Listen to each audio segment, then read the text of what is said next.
Libro de los Salmos, capítulo 73.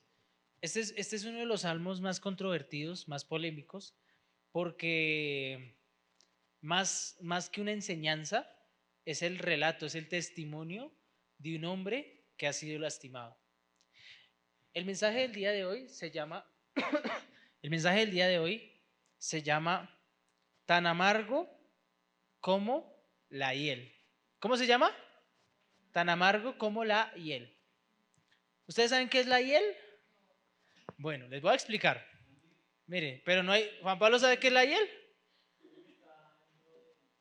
Ok, listo. Entonces, resulta, les voy a contar. Resulta que hay una sustancia en el cuerpo que se llama bilis. ¿Se han escuchado hablar de la bilis? Bueno, para los que no sepan, la bilis es una sustancia, es una enzima que genera la glándula biliar, ¿sí? Otras personas lo conocen como la vesícula, ¿sí? No sé si ustedes han escuchado familiares que se han enfermado, no, es que le salieron cálculos en la vesícula. ¿Es por qué? Porque hay un exceso de esa glándula, hay un exceso de producción y empieza a generar cálculos. Y el problema es que si una persona no se opera a tiempo, eso se puede explotar y esa hiel, esa bilis, puede matarlo, ¿sí? Entonces, ¿qué pasaba? La hiel empezó a asociarse, ¿sí? Como la gente antes no tenía medicina, entonces la gente empezaba a sufrir un dolor, ¿cierto? Y se morían porque no había médicos, no había cirujanos. Y en un momento dado empezaron a hacer autopsias y se dieron cuenta de que había una sustancia extraña en el cuerpo, una sustancia que no era sangre. Y la gente empezó a decir, ay, lo mató la hiel. Empezaron a asociar el término hiel con venenos, con amargura, ¿sí? Y empezaron a darle una connotación negativa. Actualmente, el término hiel es un sinónimo de la amargura, ¿sí? O sea, es una de las raíces etimológicas de la palabra amargura, ¿sí? La hiel. ¿Por qué es importante este término? Porque la palabra, cuando ustedes la leen, la palabra muchas veces se refiere a esa hiel como esa posición de amargura, como esa situación amarga en la cual nos hemos sentido confrontados, ¿sí? Es un simbolismo más bien, ¿sí? ¿Por qué? Porque muchas veces hablan de beber la hiel, ¿sí? De que algo es amargo como la hiel, ¿sí? O sea, es algo o una sustancia o una situación tan amarga, tan angustiante, tan dolorosa que puede llegar a matarnos. ¿Por qué estamos hablando hoy de la hiel? ¿Por qué estamos hablando de este tema de la amargura? Porque yo empecé a indagar, ¿sí? Y muchas veces nosotros no nos sentimos conformes con la vida que tenemos. O hay dimensiones o hay áreas de nuestra vida donde nos sentimos conformes, pero hay áreas donde no. ¿Sí? Y ahí es donde llega un término o llega una situación en nuestra vida que se llama la comparación. ¿Cómo se llama? La comparación. ¿Por qué la comparación? Vamos a ir al Salmo 73. Vamos a leer desde el versículo 2. Salmo 73, 2. Yo voy a leer en la Nueva Versión Internacional. Dice la palabra de Dios. Miren lo que dice. Yo estuve a punto de caer. Poco me faltó para que me resbalara. Sentí envidia de los arrogantes al ver la prosperidad de esos malvados. ¿Qué sentía el hombre que escribía este salmo? Envidia, envidia. ¿Cuántos de los que están acá han sentido envidia alguna vez? Los que no alzaron la mano están diciendo mentira. Porque todos en algún momento de nuestra vida hemos sentido envidia, ¿sí? Y es un tema que me gusta tratar porque es uno de los procesos, creo yo, personales que más me costó afrontar cuando estaba en mi adolescencia, la envidia. Este hombre sentía envidia. ¿Y por qué sentía envidia? Dice la palabra, sentí envidia de los arrogantes al ver la prosperidad de los malvados. Dice la palabra, ellos no tienen ningún problema, su cuerpo está fuerte y saludable, libres están de los afanes de la gente, no les afectan los infortunios humanos. Por eso lucen su orgullo como un collar y hacen gala de su violencia. El contexto de este salmo es bien interesante porque este salmo lo escribe un hombre que se llama Asaf. Este hombre Asaf era una persona que en el linaje familiar que tenía estaba destinado a la adoración en el templo. Era una de las familias que se había apartado para que hiciera la adoración. O sea, él tenía una posición de privilegio, ¿no? O sea, no crean que en esa época todo el mundo podía servir en la iglesia, ¿no? El templo era uno solo y en el templo se reunía toda la nación. Todos los que querían ir y tener un encuentro, un retiro con el Señor, hacer un sacrificio, tenían que ir al templo de Jerusalén. Y este hombre tenía el privilegio de estar todos los días, tenía acceso. O sea, es como la persona que puede venir todos los días a la iglesia y le pagan un sueldo. Muy bacano. Es una vaina que a mí me parece impresionante y más cuando hay un llamado.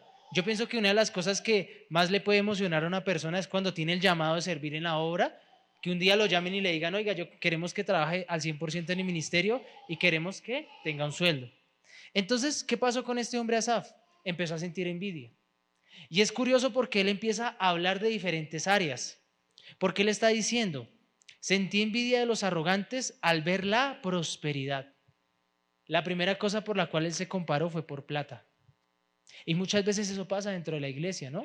Porque siempre nos hablan de que Dios es el dueño del oro y de la plata, Él es el encargado de todas las bendiciones, Él es el que prospera. Y lo que Él dice es algo que nosotros vemos en el día a día, o por lo menos son situaciones con las que yo me confronto. Como gente corrupta, como gente mala, como gente dañada, es capaz de tener todos los lujos que quiera y aparentemente no tienen problemas, no tienen ninguna situación, si cometen un delito no les pasa nada, o sea, tienen una vida privilegiada. Y a los ojos de nosotros eso es injusto, ¿o no? Para mí es injusto. Y es imposible que no se denote ese sentimiento de resentimiento, puede ser, de injusticia, ¿cierto? Pero que al final, en la raíz, es envidia.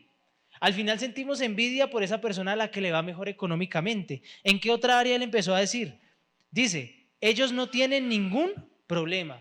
Está hablando de su área personal. Está hablando de que ellos aparentan tener una vida plena, aparentan tener una vida tranquila, una vida sin problemas. Luego, ¿qué dice?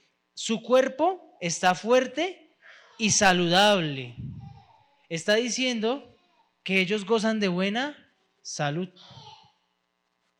Y ahí es yo creo que una de las áreas más sensibles que tocamos muchas veces en la iglesia, la salud.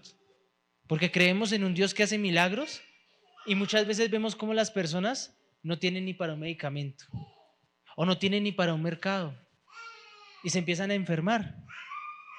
Y empezamos a llegar a esas situaciones difíciles, empezamos a llegar a esas situaciones confrontantes a causa de la envidia. Ahora podemos irlo o llevarlo más allá, ¿no? Porque el primer punto que yo quiero tocar es que no siempre la vida parece justa. Muchas veces nosotros llegamos al punto donde decimos, oiga, la vida no es justa. Yo lo he dicho muchas veces. Yo muchas veces he llegado a situaciones donde digo, oiga, la vida no es justa. ¿Cómo puede ser que yo, que vengo acá, que vengo a servir, que estoy juicioso en la iglesia, que estoy intentando cambiar y me pasa esto? ¿Cómo es posible que yo, que he intentado agradar a Dios en todas las cosas y me va mal, y a esa persona que yo sé que es un mujeriego, que es un adúltero, que es un drogadicto, le sale todo bien, le salen las becas, le salen las oportunidades? Yo lo he escuchado, yo lo he dicho también. O muchas veces yo lo he dicho también. Oiga, ¿cómo es que esa persona que es tan mala tiene una familia, tiene personas que los aman y yo no tengo a nadie? He escuchado a mucha gente hablar de esa manera. ¿Por qué? Porque la envidia no habla de lo que se tiene, sino de lo que no se tiene, de las ausencias. Hay una palabra que me gusta mucho que la gente dice y es la palabra complejo. ¿Sí? Ay, es que tengo un complejo porque soy gordo y quiero ser flaco. Ay, es que yo tengo un complejo porque soy muy flaco y quiero subir de peso. Ay, es que tengo un complejo porque quisiera tener más pelo, porque quisiera ser más alto. O las mujeres porque quisieran tener el pelo liso y si lo tienen liso quieren tenerlo ondulado. Y si son blancas quieren ser morenas. Y si son morenas quieren ser negras. Y si son negras quieren ser blancas. Bueno, etcétera. Las mujeres entienden más de esto que yo, ¿no? Y existe esa constante comparación. Inclusive yo una vez veía un video que quería pasarlo, pero no se pudo pasar. Había un video que me parecía muy chistoso porque llegaba una persona, y les voy a contar rápidamente. Había una persona y esta persona estaba sentada, ¿sí? Y se fue caminando, se fue a dar un paseo, ¿cierto? Y al lado de la persona que iba caminando pasaba una persona en bicicleta. Y el que estaba caminando empezaba a decir, oiga, ¿yo por qué no tengo una bicicleta para poder moverme? Y al lado de la bicicleta, luego pasaba un carro. Decía, uy, yo quisiera tener un carro y se sentía mal por eso, ¿cierto?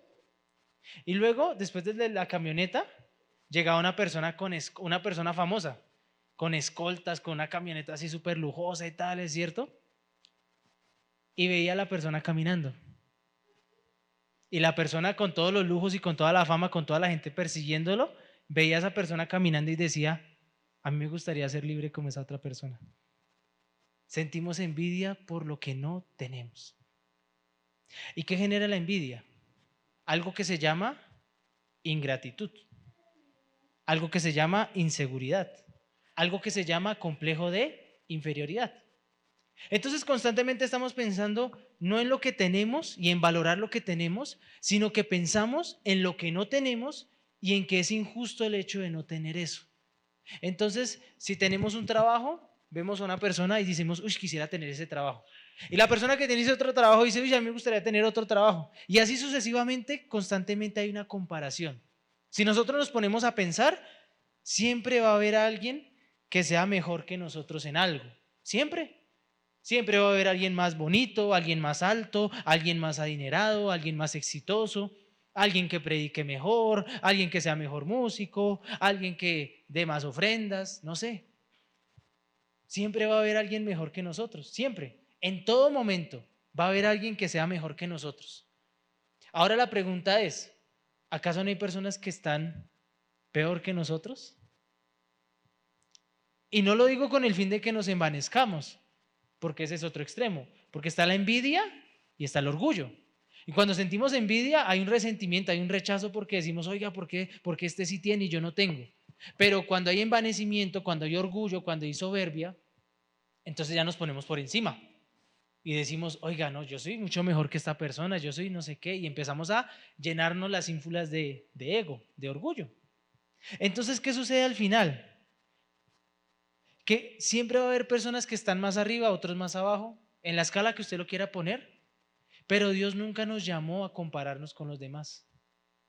Dios nos llamó a amar a nuestro prójimo como a nosotros mismos. Y eso es lo importante de esto que estamos hablando de la comparación.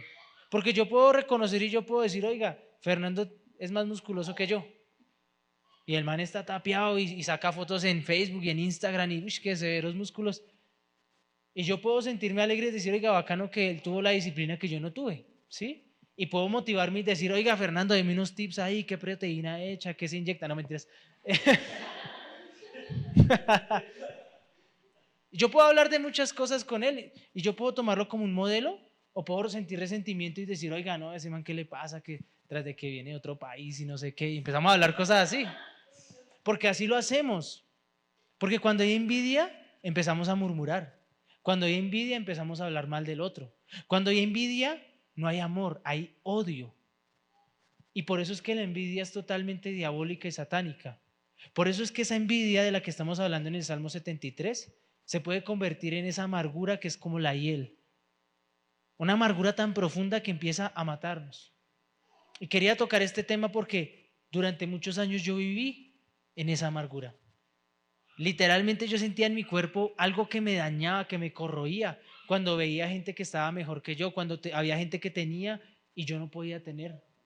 Durante muchos años mi familia estuvo en una situación económica difícil y siempre estábamos viviendo casi que al diario, a lo que podíamos hacer en el día a día. Y cuando yo veía personas que estaban lejos de la iglesia, y yo en esa época no tenía una buena relación con Dios, era inmaduro.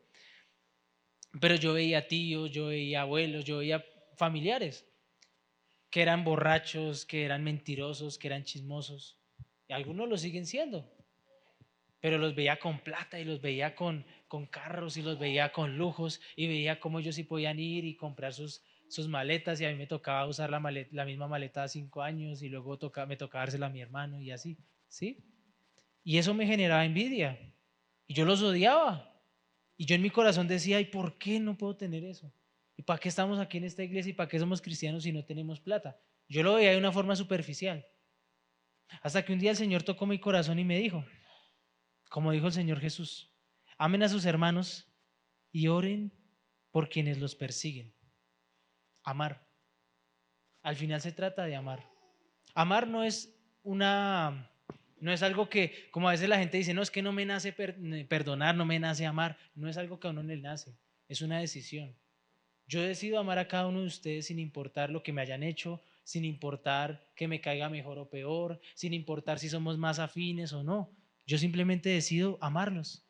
Simplemente decido amarlos. Simplemente decido orar por ustedes. Simplemente decido alegrarme de sus bendiciones y sentirme triste cuando están mal.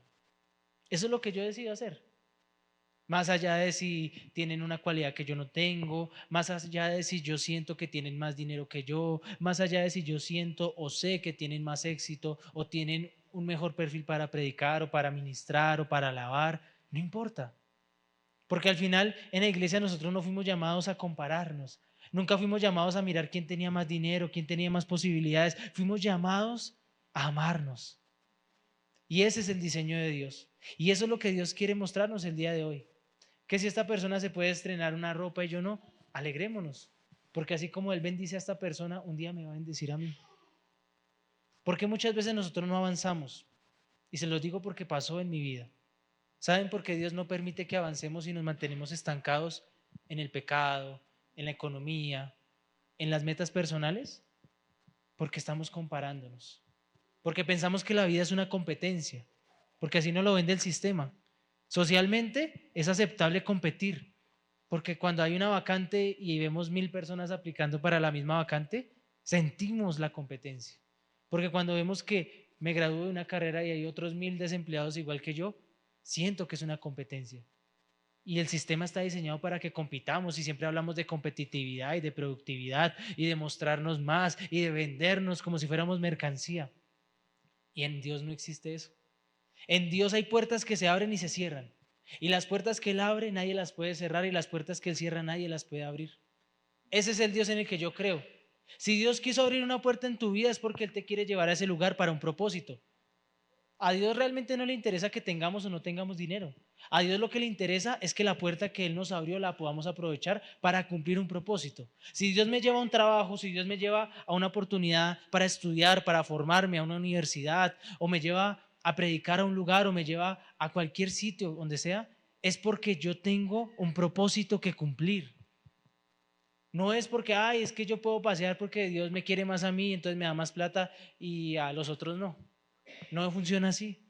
Porque Dios nos ama de manera igual a todos.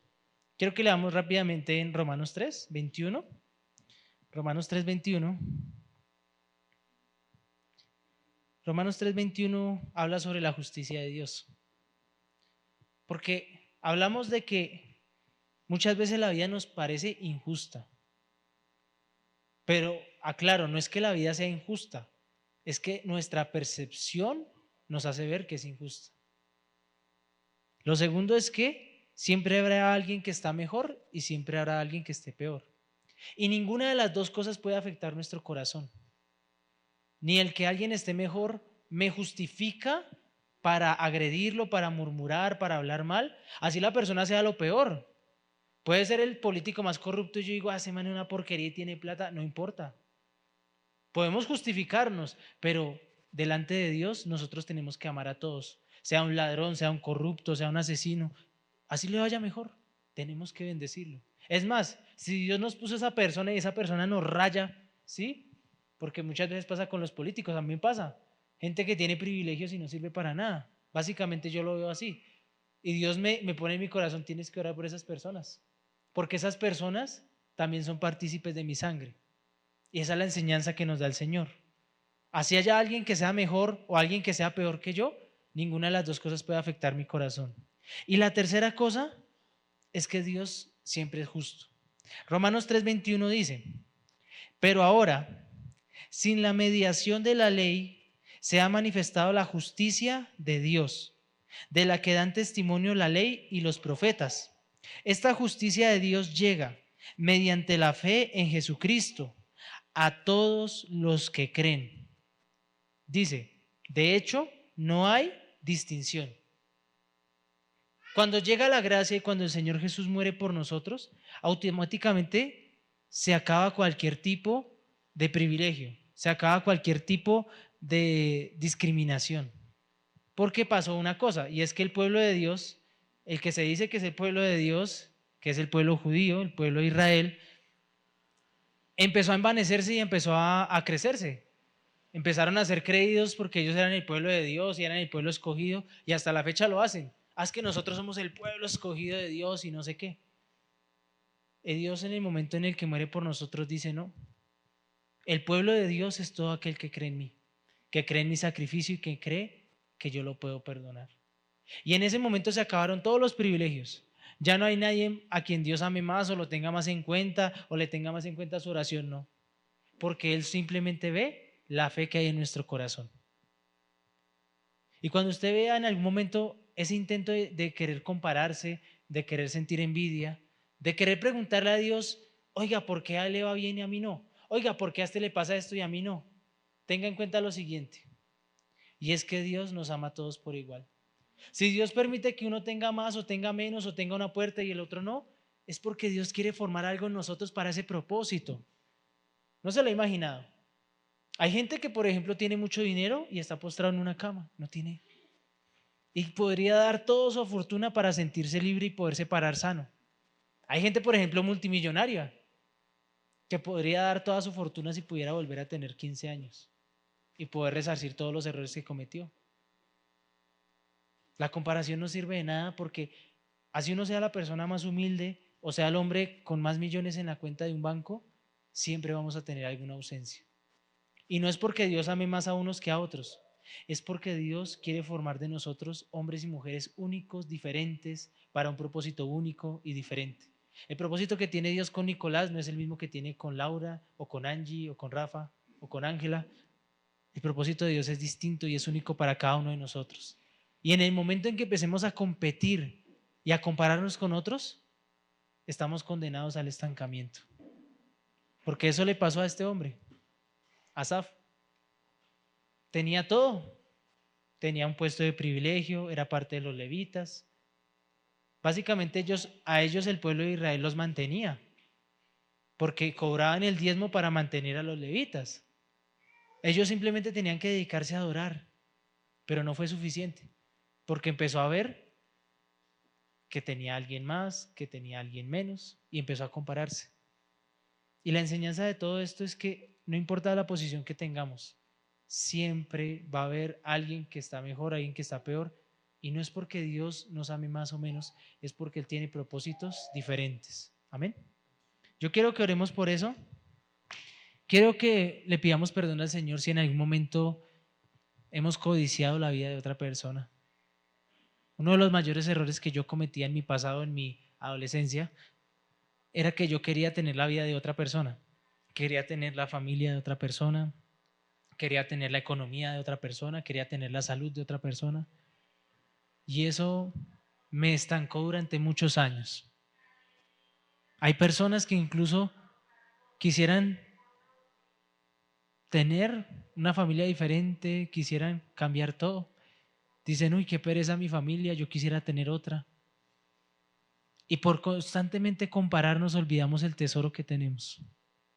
Por constantemente comparar nuestros padres con otros, nuestros hermanos con otros, nuestros amigos con otros, no valoramos el tesoro que Dios nos da. No valoramos el trabajo que Dios nos ha dado, la labor que Él nos ha puesto, la oportunidad o la puerta que Él ha abierto. No la valoramos. Y por esa constante comparación, esa amargura se ha vuelto una hiel, un veneno que nos está destruyendo poco a poco y que nos está matando. Y no quiero que pase con ustedes lo que pasó conmigo, porque duré muchos años atado a la amargura, estancado por la amargura, por la envidia, por querer tener lo que otro tiene. Y lo que Dios quiere es que tú tengas lo que Él quiere que tú tengas, ni más ni menos. Señor, yo te doy gracias en esta noche. Te pido perdón por la constante comparación. Te pido perdón, Señor maravilloso, porque de alguna u otra forma, Señor, me he sentido casi obligado, Dios, a envidiar a otros. Señor, perdóname, porque ha sido tan grande ese impulso de comparación con mi familia, con mis amigos, con mis compañeros de universidad, con mis hermanos en la iglesia, Dios, que no he podido valorar y darle valor a lo que tú me das. Perdóname por no darle valor a mi familia. Perdóname por no darle valor a mis amigos. Perdóname por no darle valor a las personas que me rodean, por no darle valor a esas oportunidades que tú has puesto en mi camino. Perdóname, Señor maravilloso, porque no he valorado lo suficiente todo lo que me das. Porque he preferido compararme con otros, he preferido anhelar la vida de otros y no he hecho tu voluntad. Perdóname, Señor Dios, porque muchas veces he elegido el resentimiento como la salida. He elegido el dolor, la frustración, los celos, la envidia, la contienda y no he amado a las personas, Dios. Porque tú nunca nos mandaste a amar solo a los buenos, solo a los justos. Tú nos mandaste a amar a cada persona, Dios. Porque tú moriste por la humanidad entera, Dios. Tú moriste por un mundo al cual amaste, Dios. Tú moriste por cada ser humano en esta tierra, Dios. Yo bendigo el plan y el propósito que tú tienes con nosotros.